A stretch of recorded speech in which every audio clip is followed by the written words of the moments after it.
channel. If you're new here, my name is Angie and welcome to the second day of Vlogmas. Today I really wanted to do kind of like a plan with me video since this month is going to be so crazy in terms of like uploading every day, still working at the coffee shop, and just kind of like life in general. I really wanted to make sure that I had everything planned out so that I make sure that I'm on track and keeping up with everything. I just wanted to go over kind of how I plan with you guys and hopefully just share what I like to do to start off every month. So I can't really exactly tell how bad the glare from the light is on these glasses, but I was feeling blonde today, so I'm just gonna keep going with it. I know that a lot of people are into bullet journaling, and I think bullet journaling is so cool, and I wish I had the artistic talent for it.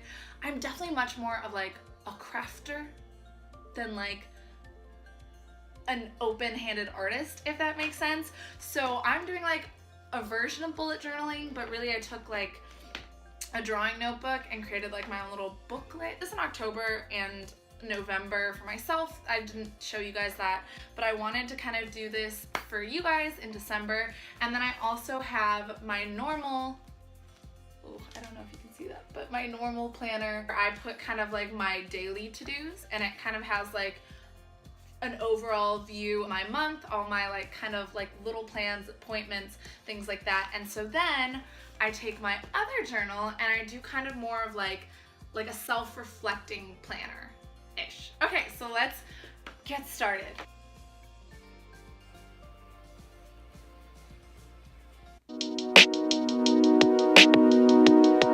First page, as you can see, I love starting out with seeing an overview of the month, and I'm super into astrology. If you don't follow me on the socials, so I thought it'd be cool to kind of have that first month. It's also like my birthday, Sagittarius month. Then next to it, I did like a bucket list. So I did a fall bucket list for October, and I was just astounded by the results. I'll show you guys my fall, like my October bucket list, but I ended up doing like all of it. So I was like, you know what, I should start doing this every month, where I should like bucket list the things that I want to like do in life and accomplish, because I know that there's so many things that we say that we want to do in life and then we just don't do it. Let the time kind of pass us by. So I decided to start making like monthly bucket lists so that I can kind of hold myself accountable for the things that I say that I want to do. So this is my December bucket list. Number 1, see Santa. And not to give it away, but he might be coming down from the North Pole to be in my family's Christmas card this year. I'm not like spoiling any secrets, but maybe he's gonna be there. And I are like really good buds. I don't like to brag about it, but he like shows up sometimes small next to my house, and we chill, we chat. He asks me what I want for Christmas, says I'm a little old, but you know, we're still like buds. So, okay, so then there's kind of like the rest of my bucket list. Anything that I kind of think of as I go, I like to add. So like today I also added snowshoeing. Then the next page that I have is like very bullet journal inspired. So I have like a daily habit, all the things that I want to get accomplished on like a daily basis. So one of them is meditation, the other one's working out, reading, drinking water, posting on Twitter, and posting on Instagram. It's like Gen X that's like incredible at posting and like being super social media present. And then like the millennials, the generation before, it's like kind of a mixed bag of people in terms of like social media presence. But like nowadays, social media is such an important kind of trademark to who we are as individuals. So I've been trying so much to get better at posting on social media. So I do kind of like keep a tracker in both my journals to like keep myself accountable for making sure to post and to kind of keep my content fresh and with it, you feel? And then I had a mood tracker because I did find that like one month when I was able to kind of track my mood every day, I would ask myself how I'm feeling every day, and if it was like not great or if it was really fantastic, then I could journal about it. And like now looking back on like October when I kept a mood tracker, I kind of get to see what affects my mood more. So I do kind of really like that a lot of bullet journalers do that. I think it's just a really cool thing. So as you can see, I got my mood tracker. Part of the reason I don't like full on bullet journal is because look at my writing. look at my handwriting. There are some, I don't know how people have a good handwriting. Like my dad has better handwriting than I do. It's kind of embarrassing. And then I have a self-tracker, which is actually based on a book that I was reading called Sacred Powers. I was inspired to read it by another YouTuber, and as I was reading it, there's this point, the author talks about exercise to kind of help you reframe what's going on in the world in your mind. So he said to kind of like about the thing that's stressing you out at the moment and write it down as your biggest concern. So I have this like biggest concern sheet of paper, and there's like a number for every day, and I write down my biggest concern on that day. Then write down, as you see in my next flap, write down your biggest fear. Every day that I have some kind of concern, I write down what I'm afraid will happen. Because that's usually why we dwell on things so much, because of a fear of the future. And so then after you write down your biggest fear, you write down the best possible outcome. You write down the best possible outcome, you're like giving yourself another option. Like maybe the thing that you're afraid of is not gonna happen. So you write down like the best thing that could come out of the concern. If you could control the future, what would you want to happen? And then after you've written down the worst thing that could possibly happen and the best that could possibly happen, you write down an alternative ending. And it's something that you wouldn't have thought of originally. And the reason you do this exercise is because we can't predict the future. So the more that we put all this pressure on ourselves to predict the future, the worse we feel internally. And so this just made me feel at peace. I was like, you're right, like I don't know what's gonna happen. Why am I just assuming that this terrible thing is gonna happen? Because like sometimes it's like a self-fulfilling prophecy. Like the more you concern yourself with the worst possible thing that could happen, the more probable that that'll happen, you know? So doing this exercise kind of, especially like daily, the thing that concerns me every day, it helps me kind of like take a deep breath and be like, it's really not that big of a deal. Everything kind of works out. You're gonna be okay.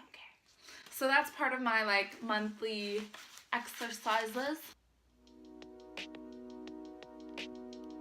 Then on the next page, I have my goals page.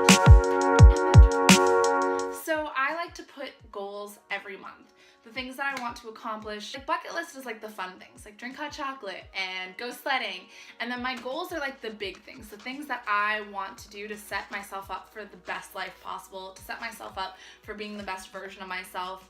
And then on the other side, I have my dreams. So it's kind of like my big goals, where I want to see my life heading, the big cloud.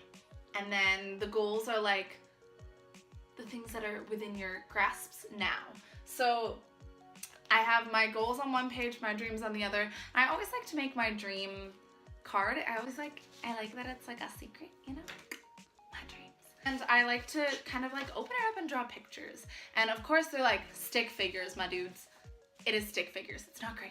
But I like having kind of more of a visual of it. Like goals, I feel like are something you kind of like tick off your list and you're like, okay, good, I've reached this. But like dreams, I just like to see them in a more visual format. So I like to have my dreams in drawings. And then I have my video page.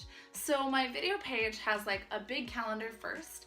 And so I write down the videos that I plan to post on the days that they're going up. Right now you can only see the first and the second, obviously because I don't want to spoil the surprise for you guys. But then on the other side, I kind of, as I'm going through the months, I usually start my months with brainstormed ideas. So I start the month with things planned out, and then along the way they change, and I kind of like allow myself to have change in that process. So I always have like video idea lists in different places, just so that I can like add and subtract as I'm going along. And just if like there's things that are popping up that maybe a video doesn't work out because I can't get the materials that I need, or maybe a video doesn't work out because something falls through, at least then I have like backup ideas. So that's my video list next to it, and my things I need, like things I need to buy in order to make the videos work.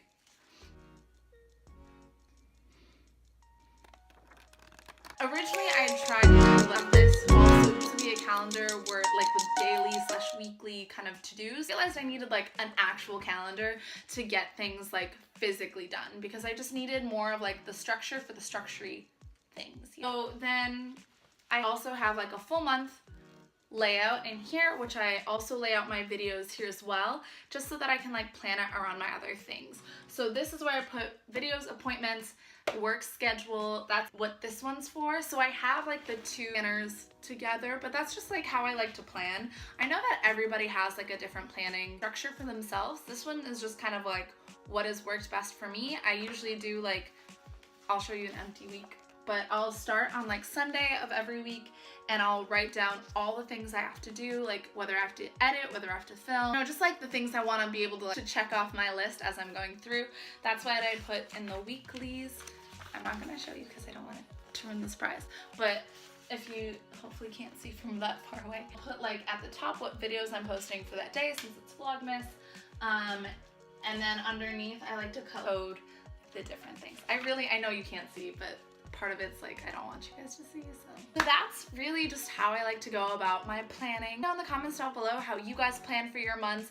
I'm always taking new suggestions. I always just like to kind of see how I can revamp my own ways of doing things, and hopefully this kind of also inspired you. I really am just trying to get as much done as possible now that we're coming to the end of 2019. There's just a lot of things that I need to accomplish for myself before the end of the year, and there's also things that I need to start getting myself into the habit of for my 2019 goals, so that I'm kind of like ready for when I'm to make that switch. Because in order for like you to really fulfill goals for the new year, you have to kind of start doing them in this year, you know? So these are just kind of the ways that I track myself and I get myself together. Let me know what you guys thought in the comments down below, and I will talk to you later. Bye guys, see you tomorrow.